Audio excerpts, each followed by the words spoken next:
सामान लेने। कौन सा सामान? वही वाला दादा था।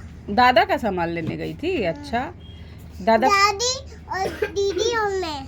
अच्छा, और दादा की तबीयत सही नहीं है क्या? दादा का दवाई लेने गई थी?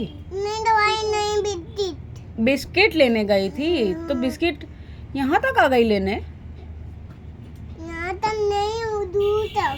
दूर तक? हाँ, तो इधर कैसे आ गई? पापा बैठे हैं। तो पापा से बोली नहीं कि कीटगंज क्यों जा रहे हो?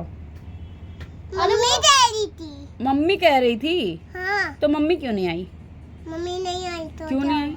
क्यों नहीं आई? हम नहीं अच्छा, गाड़ी में जगह नहीं था क्या मम्मी के लिए? हाँ, हम बैठे थे। हाँ, मम्मी आ नहीं पाती ना? इसकी मम्मी मोटी थी। मोटी थी ना? हाँ, अच्छा, इसीलिए नहीं आई। गाड़ी में जगह नहीं रहा होगा, है ना? हाँ, मम्मी कितनी मोटी है तुम्हारी? इतनी मोटी। इतनी